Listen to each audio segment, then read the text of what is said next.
Now, here's the next one.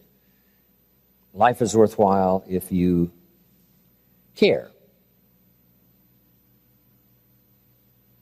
It's worthwhile if you learn, it's worthwhile if you try, it's worthwhile if you stay, and it's worthwhile if you care. And I wrote this little phrase that I gave in these talks to service clubs. Here's what I said. If you care at all, you'll get some results. If you care enough, you could get incredible results. If you care at all, you'll get some. But if you care enough, you can get unbelievable results.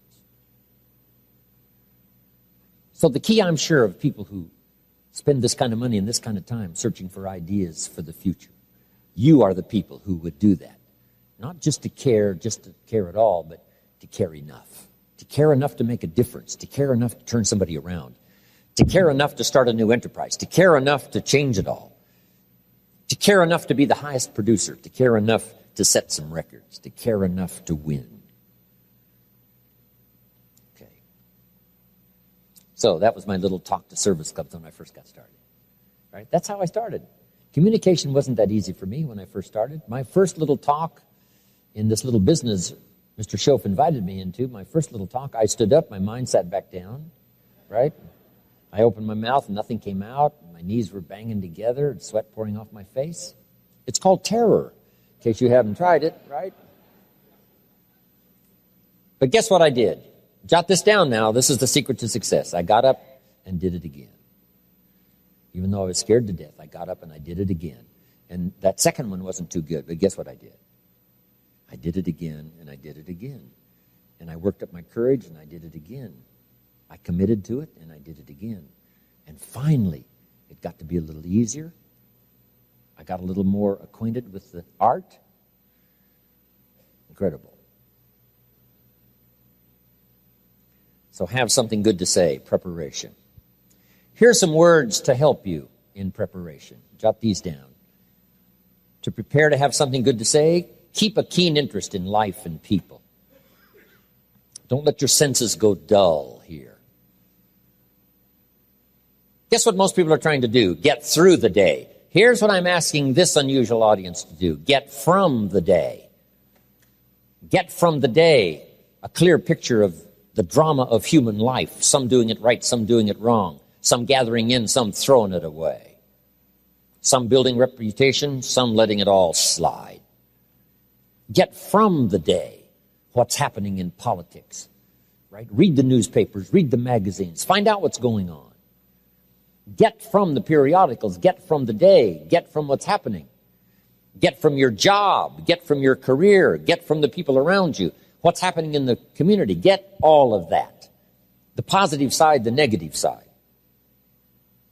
My parents used to say, attend everything. Some things are so costly, it might be a little out of reach for a while, but Andrea Bocelli came to Beverly Hills. Guess what the tickets cost? $2,500 for a 2-hour performance. That's pretty good pay, $2,500. So some things might be out of reach, but whatever you can go to, get to. Save up the money and go. Save up the money and go. So that you'll be more aware of what's going on around you. Keep up that keen interest in people. Why do they do what they do? How come things are happening today that didn't used to happen 30 years ago? Okay. Now the next word is fascination. To be fascinated with life and people and the drama that's live and in color every day. CinemaScope. Fascination goes a little bit beyond interest. Interested people want to know, does it work? Fascinated people want to know, how does it work? Kids have this unique ability to learn several languages in a 6-7 year period. And the reason is because they're so fascinated. They're so interested. They're so curious. Kids have to know. And that's how the drama of their learning takes on such speed in such a fairly short period of time, is because of this unusual interest and fascination and curiosity. You know, we're walking on ants, and kids are studying them. Said, don't walk on these ants. I'm studying them. How come an ant can carry something bigger than he is? That's a good question. They must be unbelievably strong if they can carry something bigger than they are. Here's what else I've learned. To be fascinated instead of frustrated. It's just a little trick to play. The next time you're tempted to be frustrated, see if you can't turn it into fascination. Instead of a frown, it puts a smile on your face. Now, sometimes you look a little weird, but so be it. Says, how can he smile? I don't know. Must be somebody different. Babe Ruth, the home run king, right? Back in those days of baseball, used to strike out, come back to the bench smiling. They used to say, Babe, you just struck out. How can you smile? He said, I'm just that much closer to the next home run. Just stick around. Won't be long. One will be sailing over the fence. So you find it fascinating instead of frustrating. Just try it. Just try it. I've learned. In Los Angeles, I'm on the freeway headed for the airport. My airplane leaves in 45 minutes. The traffic's moving, not 1 inch. I'm now fascinated. I'm telling you. I've learned how to do it. Now, make this note. It doesn't work every time. Nothing works every time, but every time you can get it to work, guess what? It'll benefit your day. You'll get more from it. To be fascinated instead of frustrated. Now, I've also learned the ultimate. I'm fascinated by my own frustration. How come it doesn't take me long to lose it on occasions? It must be from my father's side. My mother was a gentle soul. Just find it all fascinating. I talked to a lot of the network marketing companies over the years, and I give them that little clue. Somebody joins, you say, oh, they're going to stay forever, and then they leave right away. You have to say, isn't that interesting? And some of you thought never would make it. Sure enough, they become superstars. You have to say what? Isn't that interesting? I thought they'd stay forever. They don't stay. Isn't that interesting? I didn't think they would do anything. Look what they're doing. Isn't that interesting? So that's a good phrase. Just find it interesting. Find it fascinating. Say, wow, I never thought that would happen. I had another picture in mind. Wow, was I ever wrong? Right? And it's good sometimes to be wrong on the positive side. I didn't think it was going to work. It worked. Say, what if somebody doesn't look at your business opportunity? Say, well, what if they do? I mean, it doesn't take much to turn the question around. Say, what if they won't join after they look? But what if they do join? What if they join and don't stay? I got a better question. What if they do stay? What if they quit after 3 months? I got a better question. What if they stay after 3 months? So sometimes little tricks here that you can play just to give yourself a different look, because somebody could either stay or leave, and wouldn't it be better to assume that they would stay, and then if they leave, say, isn't that interesting? I've learned to do that with myself. Wow, look what I did. Isn't that interesting? Wow. I thought I was going to behave better, but wow, I lost it. Isn't that interesting?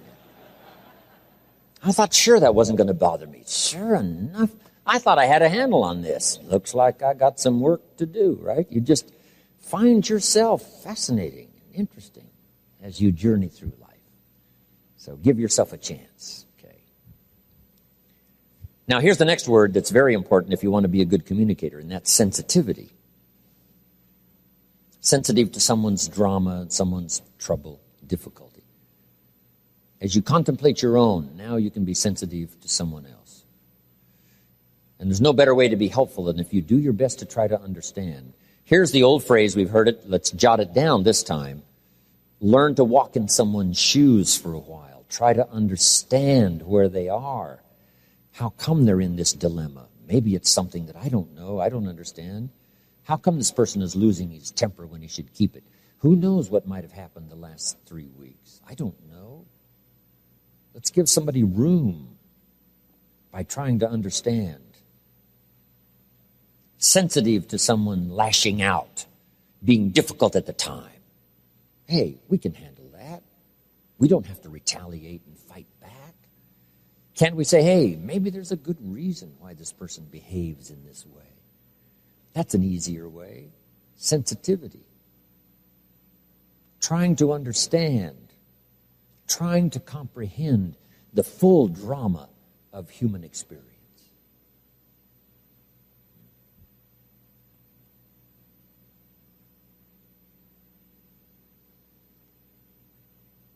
Trying to understand the necessity of war We've been through quite a century, the 20th century, a bloody century. We're all hoping that the 21st century will not have such tragedy as World War II, World War I, Korean War, Vietnam War, and the decade and the century before, the Civil War. Surely we've had enough of war. Surely we can settle things by reasoning together rather than resorting to conflict. But being sensitive to someone else's point of view, being sensitive to someone else's, the reason they think like they think, the reason they do what they do. Let's see if we can't get behind the scene and try to figure that out. One of the greatest phrases in all the Bible said, "Blessed are the peacemakers." Guess what a peacemaker is? Someone that we hope is around when the conflict could be resolved. Someone who understands both sides and brings them together. Say, I know you've got some animosity and I know you've got some, but now that you've fought and that's not going to settle it. Couldn't we get together and reason this whole thing out? So in times of conflict, we look for a peacemaker. And the peacemaker has to understand both sides of the issue. Say, I understand your dilemma, and I can see where you're coming from. And I can understand why you would say what you said back then, and you said what you said, but hey, isn't there a better way? Couldn't we find a better way to settle it all? And that's what we're looking for. Parents have to learn to be peacemakers when there's two sides to the issue. And maybe neither one is that far wrong, but to try to settle it. And in order to do that, we have to understand both sides. We have to understand the feelings on both sides. And that kind of sensitivity now gives us a wonderful opportunity to grow so that we can communicate and our words will be meaningful when the test comes and the drama comes and the time comes to step up and speak or to sit down and speak or to be quiet and speak or to be loud and speak. Whatever that might call for, we'll be prepared if we do have a genuine understanding. How come in Northern Ireland the Protestants and the Catholics can't get along? I mean, why fight over religion? Someone says, well, mine's important. Well, sure. The other one says, hey, you don't know how important mine is. And we say, finally, look, even though we disagree, couldn't we agree to disagree, but not kill each other? But unless you really know the conflict and the depths of the conflict and the roots of the conflict, and how far back it goes and the animosity on both sides, I'm telling you, it is real strategy to try to keep things in balance and keep the ship from sinking and try to resolve the conflict. But it calls on the greatest of communication. So jot this word down. It's a very important word in political circles, diplomacy. Diplomacy is having this sensitivity to the wider range of why people do what they do and why the conflict occurs. And then come up with an answer. Diplomacy. Big D, diplomacy. Not start another war. Not start another conflict, but try to settle it to the best of your ability using the best art of diplomacy. Next, to have something good to say, you've got to have working knowledge. This is where your journal comes in. This is where gathering ideas comes in. This is where the notes you're taking this weekend come in.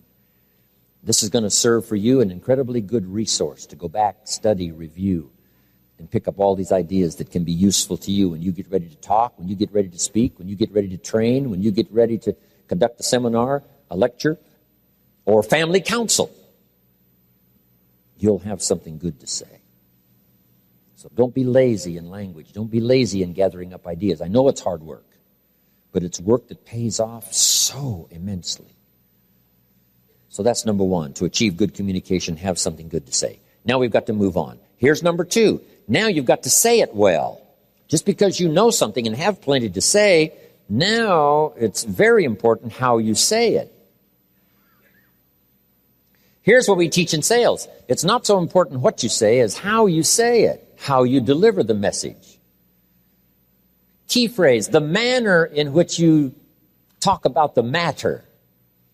Sometimes it's the manner that wins the day. Not just the matter, but the manner.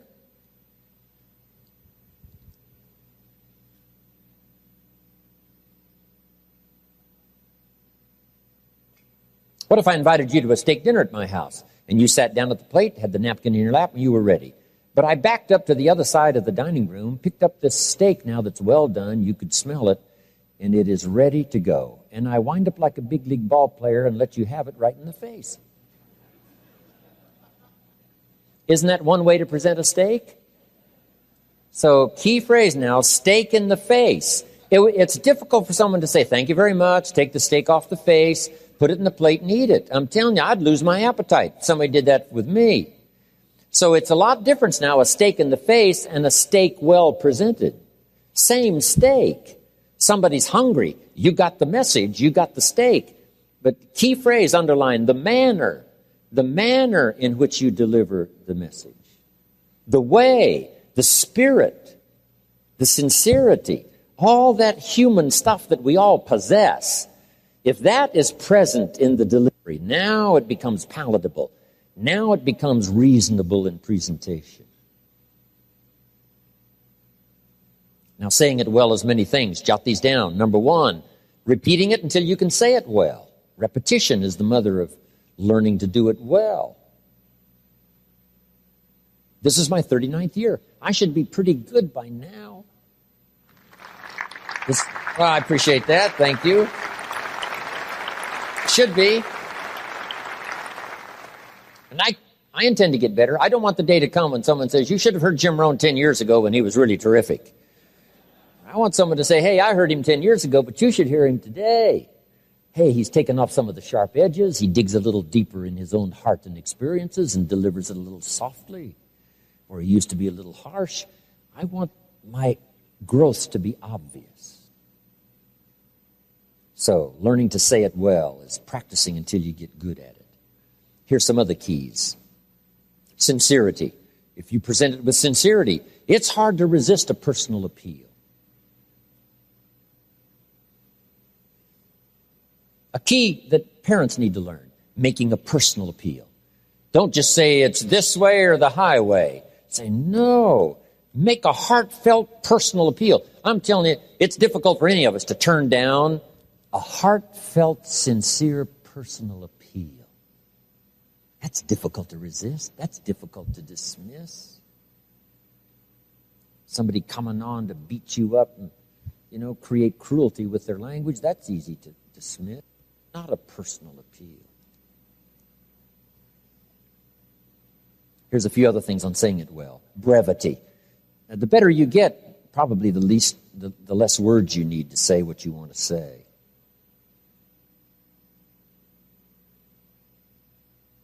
We learn to be brief in presenting an idea. If it takes 2 hours to present one simple little idea, that's too long. You got to learn to use what we call the economy of words. Say it in a sentence. Say it in a couple of sentences. Say it with a couple of illustrations and move on. Brevity. Jesus was powerful, but he was brief. To put his 12 disciples together, he wandered around the countryside. Every once in a while, he'd say, you, follow me. See, that's short. I mean, that's brief. This is no 1 hour sermon harangue. No. A simple invitation, you, follow me. And I guess his magnetism was so unbelievable. His persona was so unique, and probably his reputation that preceded him was so great, he didn't have to say much. So jot this down. If the person you are is so unique, you probably don't have to say very much.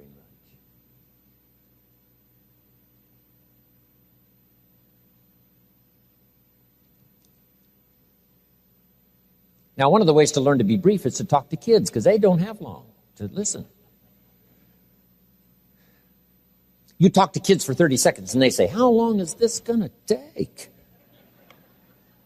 I mean, they got games to play. They got places to go. I mean, they can't hang around for an hour and listen to some long discourse. So, brevity. Now, here's a couple of other things. Style. Try to develop your style. But here's one of the ways now to develop your style. Be a student of style. Some people that learn to speak up a little stronger. You say, hey, I need to learn to do that. Speak up a little stronger because I see how effective it is. Not just to be loud, but just to be a little stronger in your presentation. Maybe learn to express with your face, right? open up your eyes and express a little more on the outside what's on the inside. Gestures might be helpful. Frank Sinatra was the master of phrasing and timing and lyrics and the passion that he put into his singing. But one of the artful things about Sinatra's presentation was always the gestures, right? His hand gestures as he gestured, which timed with the lyrics. The gestures as part of the lyrics became part of his style. Now, you don't want to just, let the gestures be the major thing everyone sees, but just to emphasize, right? If you've let your temper fly, wouldn't hurt to bang on the table. It's called exclamation point. Bam! When the time calls for it. Okay? Gestures, a little more of you into it. Now here's the next one. And Zig Ziglar talked a little bit about this, and that's vocabulary. You've got to have a good working vocabulary to be able to speak well. Some friends of mine took a survey among prisoners. They weren't looking for this. They had some rehabilitation program going. But here's what they found out. The more limited the vocabulary, the more tendency to poor behavior. Interesting. Here's why. Vocabulary is a way of seeing. What if you can't see very well? Imagine the mistakes you would make every day if you couldn't see very well. Not just seeing with your eyes, but seeing with your mind. What if you looked at everything a little distorted? Then you tried to make decisions during the day, where to go and what to do and what to restrain and what to let go. And if you made those mistakes every day, can you imagine how small a world you must have to live in by making such horrendous mistakes every day? And the reason why people make so many mistakes every day, especially sometimes in those early years, is because they can't see very well. What if you could only see the world through this little tiny hole? And somebody would describe the world as like this, and you say, no, the world is like this. You say, no, that's crazy. The world is like this. How come they think it's like this? It's because that's all they can see. They can't see expanded opportunity. They can't see the promise of the future. They can't see the hope for tomorrow. Their world is so small. Part of it is lack of exposure. Part of it is lack of association. But part of it is a limited vocabulary. Limited tools with which to see. Here's the next one. Limited tools with which to express.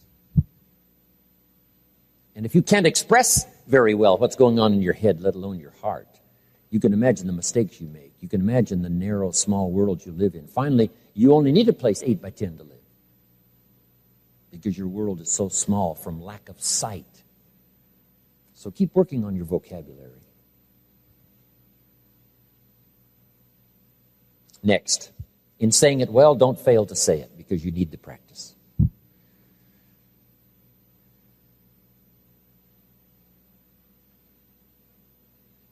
Got a good phrase for you. We've heard the phrase, words are no substitute for action. I got another good phrase for you. Action is no substitute for words. Practice saying things well. Men probably need a little more coaching on this than women. Women seem to be able to express better, say things better, more readily willing to talk about it. Men need a little more encouragement.